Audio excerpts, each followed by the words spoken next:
Hello दोस्तों, नमस्कार। मैं स्वागत करती हूँ आप सभी का अपने यूट्यूब चैनल ब्रिलियंट अकेडमी पे। तो दोस्तों, हम लोग जैसा कि वनडे एग्जाम, पॉलिटेक्निक, एचएस जैसे एग्जामों के लिए मैथ सॉल्व कर रहे थे, ठीक है। उसमें से वर्गमूल घनमूल पहला चैप्टर हमारा कंप्लीट हो चुका था। हम सेकंड क्वेश्चन करने जा रहे हैं, ठीक है। हमारा सेकंड क्वेश्चन क्या है? घातांक एवं करणी, ठीक है। तो उससे रिलेटेड हम क्वेश्चन आज देखेंगे। तो देखिए, घातांक एवं करणी दूसरा हमारा चैप्टर है। तो सबसे पहले हम समझते हैं कि घातांक किसे कहते हैं, ठीक है। तो घातांक क्या होता है? मान लीजिए कि हम कोई वास्तविक संख्या ले लेते हैं, कोई एक वास्तविक संख्या है और उसका हम जितनी बार गुणा करेंगे, ठीक है, तो जो वास्तविक संख्या है वो आधार कहलाएगी, और जितनी बार हम गुणा कर रहे हैं, यानी कि जो जितनी बार की बात कर रहे हैं, तो वो उसका घातांक कहलाएगा। जैसे मान लीजिए कि क्या है, ए कोई वास्तविक संख्या है, ठीक है, और इसको हम गुणा कर ले रहे हैं ए का गुणा एम बार, ठीक है, ए का गुणा एम बार गुणा कर ले रहे हैं। तो इसको हम लिखेंगे कैसे? तो इसे हम लिखेंगे ए की पावर एम, यानी कि ए इंटू एम बार तक करेंगे तो इसको हम लिख लेंगे ए की पावर एम, ठीक है। तो ये हमारा हो जाएगा, जो ए है ये बनेगा आधार, इसे हम कहेंगे आधार है, ठीक है। और ये जो एम है इसको हम बोलेंगे कि ये इसका घातांक है, ठीक है। तो ए हो गया आधार और एम हो गया इसका घातांक। यानी कि किसी संख्या का हम जितनी बार गुणा करेंगे तो वो जो संख्या हमारी होगी वो हमारा होगा आधार, और जितनी बार हम गुणा कर रहे हैं वो उसका हो जाएगा घातांक, ठीक है। तो आइए, घातांक के कुछ नियम होते हैं उसे हम देख लेते हैं, ठीक है। तो सबसे पहला नियम हमारा है कि अगर हम किसी संख्या का गुणा करें, जैसे ऐसे दिया हमको संख्या कोई ए की पावर एम इंटू ए की पावर एन इंटू ए की पावर आर इंटू ऐसे करके छोड़ दिया, ठीक है। तो इसको हम लिख के इतना सकते हैं। तो देखिए यहाँ पे हमारा अगर बात करें तो आधार कितना है ए और घात कितना है एम, फिर यहाँ गुना करके आधार कितना है ए और घात कितना है एन, उसी तरह गुना ए, आधार ए है और घात कितना है आर, ठीक है। तो एक चीज़ हम इसमें देख रहे हैं कि जो हमारा आधार है, आधार क्या है, समान है, और बीच में इनके गुना का निशान किया गया है, ठीक है।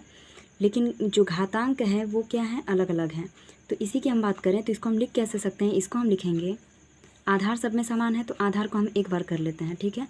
और इसका जो घातांक अलग अलग है और बीच में गुणा का निशान है, तो जब भी आधार समान हो और गुणा का निशान इनके बीच में हो संख्याओं के, तो जो घातांक इसका होगा उसको हम जोड़ देंगे, यानी कि M plus N plus R, ये होगा इसका आंसर, ठीक है। प्लस आगे भी अगर कोई, जैसे ये आगे भी नंबर बढ़ता जाएगा तो वो आगे भी बढ़ता जाएगा, ठीक है। अब देखते हैं रूल नंबर 2। तो दूसरे में क्या है? तो दूसरा रूल हमारा है, तो दूसरा नंबर में देखिए, अगर हमको दिया है ऐसे ए का घात जो है वो एम और बीच में भाग का निशान लगा दिया ए की पावर एन, तो इसे हम कैसे करेंगे? तो सबसे पहले देखिए, आधार क्या है हमारा समान, यानी कि ए यहाँ भी है ए की पावर एम और फिर यहाँ भी ए की पावर एन, बस फ़र्क क्या है कि बीच में भाग का निशान है। तो जब भी आधार समान रहे और भाग का निशान रहता है यानी डिवाइड रहता है तो हम पावर को घटा देंगे, यानी कि इसे हम लिखेंगे ए की पावर एम माइनस एन, ठीक है। इसको हम ऐसे लिखेंगे, या फिर इसे हम ऐसे भी लिख सकते हैं ए की पावर एम और बटा में एन, ठीक है। तो ये रहा हमारा दूसरा नियम घातांक का। अब तीसरे नियम में हम आएंगे। तो तीसरा नियम क्या है इसका? देखिए, तीसरे नियम के लिए जैसे दे दिया हमको ए की पावर एम और पूरे की पावर एन, तो इसे हमें कैसे करना है? तो सबसे पहले देखिए, हमारा आधार क्या है ए के, घातांक में बात करें तो एम है और पूरे के होल में क्या है, एन है। तो इसे हम सॉल्व जब करेंगे तो इसका हो जाएगा ए की पावर एम इंटू एन, ठीक है, टोटल घातांक में चढ़ जाएगा। फिर आते हैं हमको इसका नियम चौथा देखते हैं। तो देखिए, चौथा नियम इसका क्या है? चौथा में नियम में दिया है कि अगर मान लेते हैं कि ए की पावर कितना हो, माइनस एम हो, इसे हम कैसे करेंगे? तो आधार ए है और इसके घातांक में जो है वो माइनस का एम है, तो इसे हम ऐसे लिख सकते हैं ए की पावर 1 बटा में एम, और ये माइनस क्या हो जाएगा, समाप्त हो जाएगा, ठीक है। तो ये रहा हमारा नियम नंबर 4। और पांचवा नियम में हम लिख लेते हैं, जो नियम नंबर 5 है, अगर हम मान लेते हैं कि ऐसे हमको दिया है ए और बटा में बी के पावर में हमको दे दिया है एम, तो इसे हम कैसे लिख सकते हैं? तो देखिए, इसे हम अलग अलग करके लिखेंगे, यानी कि a की पावर m और फिर अलग से एक बार b की पावर m, ठीक है। या फिर इसे अगर हम उल्टा करके लिखना चाहें तो उल्टा जब करेंगे तो इसे हम लिख लेंगे b और अपॉन में a और k पावर कर लेंगे माइनस का m। a अपॉन b था तो ये प्लस का था, लेकिन जैसे ही b ऊपर हुआ है और a नीचे हुआ तो यहाँ पावर क्या हो गया, यानी घातांक जो हो गया वो माइनस में चला गया है, ठीक है। तो ये नियम नंबर है 5। अब आते हैं हम नियम नंबर 6। तो नियम नंबर 6 में क्या है, जैसे मान लेते हैं कि a की पावर दिया है m इंटू b की पावर दिया है m, तो इसे हम कैसे करेंगे। तो अब देखिए क्या है, आधार क्या है a है और घातांक क्या है m है। अब यहाँ बीच में गुणा का निशान है, फिर आधार क्या है b और घातांक क्या है m। तो अब हमारा आधार क्या है, अलग अलग है और घातांक क्या है, समान है। तो जब घातांक समान हो और आधार अलग अलग हो और बीच में गुणा का निशान हो तो इसे हम कर लेंगे a इंटू बी और पूरे के होल पावर में m, यानी कि पूरे के घातांक में हम m को चढ़ा देंगे, ठीक है। पहला वाला क्या था, आधार समान था, घात अलग अलग था, तो हम घातों को क्या कर दे रहे थे, जोड़ दे रहे थे। अब क्या है, आधार अलग अलग है और घातांक एक है, तो आधार को हम गुणा में ले लेंगे और जो घातांक है उसको होल पावर पे कर देंगे, ठीक है। तो ये रहा हमारा नियम नंबर 6। अब देखिए लास्ट ये नियम नंबर 7 हमारा कैसा होता है। तो ये नियम नंबर 7 में कह रहा है कि अगर कोई संख्या, जैसे कोई संख्या a है और उसके पावर पे कर दिया 0, ठीक है। a क्या है, एक वास्तविक संख्या, यानी आधार क्या है a और उसके घातांक क्या हो 0। तो अगर घातांक 0 है किसी की संख्या का तो उसका मान होता है 1, ठीक है। तो ये हमारे 7 नियम हैं, इसी पे बेस्ड हमारे क्वेश्चन सॉल्व होंगे, ठीक है। तो आइए हम देखते हैं सबसे पहला क्वेश्चन अपना। तो देखिए पहला क्वेश्चन हमारा इसी बेस पे हमने लिया है, जो नियम हमने पढ़ा उसी पे। यदि a की पावर x, यानी a का घात है घातांक x, बीच में भाग का निशान है, फिर a के घातांक में है x माइनस 3 बराबर दिया है 27, तो a का मान ज्ञात कीजिए। तो देखिए यहाँ पे आधार दोनों का समान है, आधार समान है, बीच में भाग का निशान है, तो घातों को हम क्या कर लेंगे, घटा देंगे। जैसा कि हम नियम नंबर 2 में पढ़े थे कि अगर आधार समान हो, बीच में भाग का निशान हो, तो जो घातांक होगा उसको हम घटा देंगे, ठीक है। तो आइए ऐसे ही करते हैं, यानी कि दिया हमको a की पावर x भागे a की पावर x माइनस 3 बराबर 27, तो इसे हम लिख लेंगे a की पावर x माइनस, और ये क्या है x माइनस का 3, ठीक है, और बराबर कितना दिया हमको 27 लिखे रहते हैं, ठीक है। तो इसे अब हम सॉल्व करेंगे तो x माइनस, ये माइनस ब्रैकेट के अंदर जाएगा तो ये x हो जाएगा और ये माइनस माइनस मिलके यहाँ हो जाएगा प्लस बराबर 27। तो माइनस का x प्लस का x ये कैंसिल हो गया, यानी a की पावर 3 बराबर कितना हो गया 27। अब a की पावर 3 का मतलब इसको हम ऐसे ही लिखते हैं। अब 27 को हम कितना लिख सकते हैं, अगर 27 को हम गुणनखंड करेंगे तो इसको हम लिख सकते हैं 3 की पावर 3, ठीक है, यानी 3 की घात 3 लिख सकते हैं। तो देखिए यहाँ पे घातांक क्या हो गया, समान हो गया, और यहाँ पे आधार क्या है a और यहाँ आधार क्या है 3 है, ठीक है। तो अगर हम दोनों पक्षों का तुलना कराएंगे तो घातांक क्या है समान, आधार, तो आधार भी क्या हो जाएगा समान, यानी a का मान कितना हो गया 3, अतः a की वैल्यू a बराबर 3, यही हमारा क्या हो गया आंसर, ठीक है। अब आता है हम क्वेश्चन नंबर 2 पे। तो देखिए इसी सीरीज़ में हमारा दूसरा क्वेश्चन है। दूसरा क्वेश्चन में कहा गया है 3 के घातांक m माइनस 1 प्लस फिर 3 के घातांक m प्लस 1 बराबर 810 हो तो m का मान ज्ञात कीजिए, ठीक है। तो इसे हम लिख लेते हैं पहले, सबसे पहले m के घातांक m माइनस 1 प्लस 3 के घातांक m प्लस 1 बराबर दिया हमको 810, ठीक है। तो देखिए जब भी माइनस, जैसे माइनस आ गया इसको हम कितना लिख सकते हैं, यानी भाग वाले के नियम से ही हम नियम नंबर 2 से लगाते हैं। 3 के घातांक m और माइनस में दिया है ना तो इसको हम बटा में कर लेते हैं 3, ठीक है, प्लस 3 के घातांक m और गुणा में हम बीच में प्लस का निशान दिया है ना तो इसको हम नियम नंबर 1 से लगा लेते हैं। जब भी घातांक क्या हो प्लस में हो तो हम आधार समान करके घातांक को अलग अलग करें, यानी 3 ऐसे लिख सकते हैं, ठीक है। आधार क्या है समान है, बीच में गुणा का निशान है तो घातांक को जोड़ देंगे, यानी m प्लस 1 इसका मान हो जाएगा बराबर 810, ठीक है। तो देखिए इसका हमारा हो गया। अगर हम बात करें इस पूरे में से हमको कॉमन हो रहा है 3 के घातांक m, बच क्या रहा है 1/3 और प्लस यहाँ बच रहा है 3 बराबर 810। तो 3 के घात m इसे अगर हम एलसीएम लेके सॉल्व करें तो 1 एकम में और 3 तिरिके 9 और बटा में कितना है 3 बराबर 810। इसे हल करेंगे तो 3 के घातांक m बराबर 810 और गुणा में तिरिया गुणा करेंगे तो ये 3 इधर चला जाएगा और 9 और 1 10, 10 गुणा कर रहा है इधर आके भाग कर लेगा इससे, तो 0 से 0 कैंसिल हो गया, यानी 3 के घातांक m बराबर 243। 81 में 3 का गुणा किए 243 हो गया। ठीक है, अब 243 हुआ तो इसको अब हम आगे सॉल्व करेंगे, तो यानी 3 के घातांक m बराबर, अगर हम 243 की बात करें कि 243 को, तो इसे हम लिख सकते हैं 3 के घाते 5। तो आधार क्या हो गया समान, तो घातांक को हम समान कर लेंगे, तुलना करने पर तो m का मान आ जाएगा हमारा 5। ठीक है, तो ये रहा इसका आंसर। क्वेश्चन नंबर 2 हो गया। अब आते हैं क्वेश्चन नंबर 3 पे। तो देखिए क्वेश्चन नंबर तीसरा भी सेम टू सेम वैसा ही है। ठीक है, तो इसे भी हम सॉल्व कर लेते हैं ऐसे।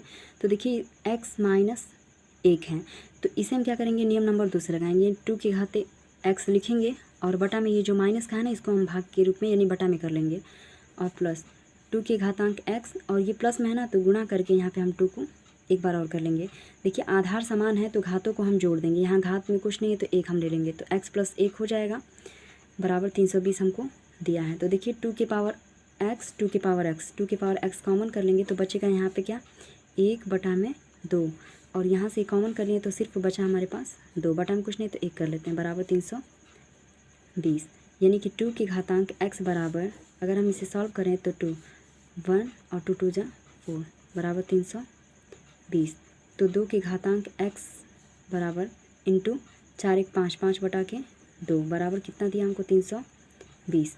अगर इसे हम क्रॉस मल्टीप्लाई कराएं, तिर्यक गुणा कराएंगे तो 2 के घातांक x बराबर 320 गुणा में 2 और बटा में हम कर लेंगे 5, तो 5 से ये कट रहा है, 5 6 के 30, 5 चौक के 32, यानी 2 के घातांक x बराबर 128। अब 128 को हम कितना लिख सकते हैं, तो 128 को बात करें घातांक के रूप में लिखना, तो 2 के घाते x बराबर, इसको हम 2 के घातांक कितना लिख सकते हैं, तो इसे हम लिख लेंगे 2 के घातांक 7। तो आधार समान हो गए, तुलना करेंगे आधार समान है तो घातांक क्या होगा समान, यानी x की वैल्यू कितनी आ जाएगी, तो x बराबर मिलेगा हमको 7। यही इसका आंसर हो गया। ठीक है, अब आते हैं क्वेश्चन नंबर 4, दूसरे टाइप का क्वेश्चन देखते हैं। तो देखिए क्वेश्चन नंबर 4 में क्या कहा है, युगपत समीकरण 2 के घातांक x + y बराबर 1 तथा 2 के घातांक x - y बराबर 4 हो तो मतलब का हल ज्ञात कीजिए। ठीक है, तो आइए सबसे पहले हम करते हैं, तो क्या कर लेंगे, युगपत समीकरण क्या दिया हमको, 2 के घातांक x + y बराबर 1। ठीक है, और क्या दिया है, 2 के घातांक x - y बराबर 4। ठीक है, ये हमें दिया है। ठीक है, ये हमको 2 समीकरण दिया है युगपत समीकरण। तो सबसे पहला वाला देखिए हम कैसे करेंगे, तो 2 के घातांक क्या है, x + y बराबर 1 है। अब लास्ट नियम नंबर 7 हम क्या देखे थे कि 1 कब आता है, जैसे हम मान लेते हैं कि आधार हम कर लेते हैं 2 और उसके सर पे कर लेते हैं 0, यानी उसका घातांक 0, तो 2 के घातांक 0 इसका मान कितना आएगा 1 आएगा ना, तो 1 जो 1 है इसके जगह पे हम 2 के घातांक 0 कर लेते हैं। देखिए अब आधार क्या हो गया, समान हो गया, तुलना करेंगे आधार समान है तो घातांक भी हम बराबर कर लेंगे, x + y बराबर 0, समीकरण नंबर पहला। उसी तरह दूसरा की अगर हम बात करें तो दूसरा क्या है, x के घातांक x - y बराबर 4 दिया है ना, तो 2 के घातांक x - y बराबर 4 को हम लिख सकते हैं 2 के घातांक 2। आधार समान है, घात को हम सेम कर लेंगे, यानी x - y बराबर कितना हो गया 2, समीकरण नंबर दूसरा। ठीक है, अब समीकरण 1 व समीकरण 2 को हम दोनों को जोड़ देते हैं, यानी समीकरण 1 प्लस समीकरण 2। जैसे ही हम दोनों को जोड़ेंगे तो हो जाएगा x + y plus x - y बराबर 0 + 2, तो प्लस y - y कट गया, x हो गया 2x।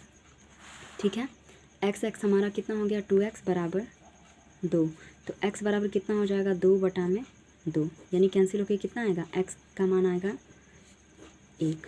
ठीक है, तो ये हमारा x का मान हुआ। अब हम आते हैं y का मान निकालने, तो किसी एक समीकरण में रख लेते हैं, तो समीकरण 1 का प्रयोग हम करते हैं समीकरण 1 से। समीकरण 1 हमारे पास क्या है, x + y बराबर 0, x का मान कितना है हमारे पास, तो x की वैल्यू है 1 प्लस y बराबर 0, तो y बराबर कितना हो जाएगा -1। यही हमसे पूछा था ना समीकरण का हल होगा, तो समीकरण का हल क्या होगा, तो समीकरण का हल होगा x बराबर 1 और y बराबर -1। ठीक है, यही है इसका आंसर। ठीक है, अब आते हैं क्वेश्चन नंबर 5 पे। तो देखिए क्वेश्चन नंबर 5 में क्या है, यदि x के घातांक m बराबर m के घातांक x हो तो x बटा m के घातांक x बटा m का मान ज्ञात कीजिए। ठीक है, तो आइए इस क्वेश्चन को हम सॉल्व करते हैं। सब अच्छा क्वेश्चन है, एकदम अलग टाइप का है। तो x के घातांक m बराबर m के घातांक क्या है, x है। ठीक है, यानी एक दूसरे का अपोजिट लिया है। तो यहाँ हम लिख लेते हैं दोनों पक्षों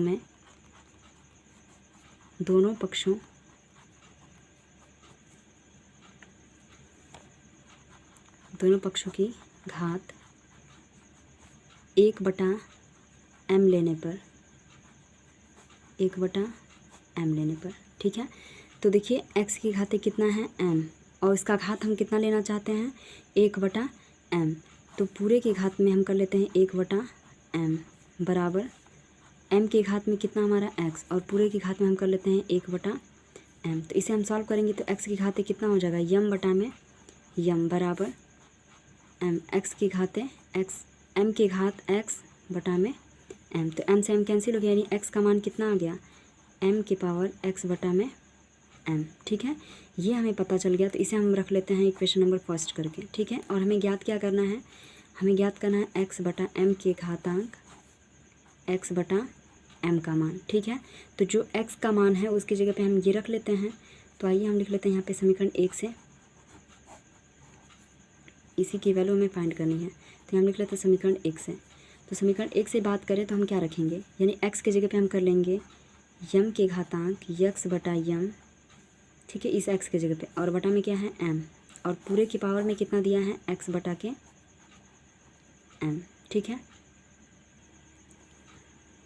इसकी वैल्यू हमें फाइंड करनी है। समीकरण 1 को अभी हम नहीं लेते हैं। ठीक है, इसकी वैल्यू फाइंड करनी है। तो हम ये समीकरण 1 से अगर हम बात करें तो x के घाते x बटा के m है, और समीकरण 1 से हम लिख लेते हैं दोनों पक्षों में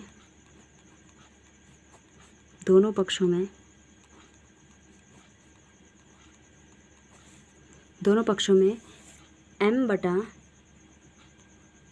m के घातांक x बटा m से भाग देने पर, तो जैसे ही हम भाग देने के लिए करेंगे तो कितना हो जाएगा, यानी समीकरण 1 क्या है हमारा, x बराबर m के घातांक x बटा के m। तो हम भाग देते हैं, यानी कि x बटा में m बराबर कितना हो जाएगा, बराबर हमारे पास होगा m x बटा में m, और बटा में फिर m x बटा में m। ठीक है, तो ये तो एक दूसरे से कैंसिल हो जाएगा। ठीक है, ये दोनों सेम है तो कैंसिल हो जाएगा। ये हमारे पास बच रहा है x बटा में m के घातांक x बटा m बराबर यहाँ पे हो गया 1। ठीक है, बट हमको इसकी वैल्यू नहीं चाहिए, हमें चाहिए x बटा m के पावर x बटा m। तो 1 को हम कितना लिख सकते हैं, अगर हम बात करें 1 की, दोनों पक्षों में यहाँ x के घातांक x बटा m से भाग देने पर, तो जैसे ही हम भाग देंगे तो कितना हो गया यहाँ पे x के घातांक x बटा में m, और यहाँ पे कितना हो जाएगा, यहाँ पे ये पहले से था, और यहाँ पे x के घातांक x बटा के m हो गया। ठीक है, ये x हमारा है, और यहाँ पे कितना हो गया हमारा m के घातांक x बटा m। तो देखिए यहाँ पे घातांक क्या हमारा सेम है,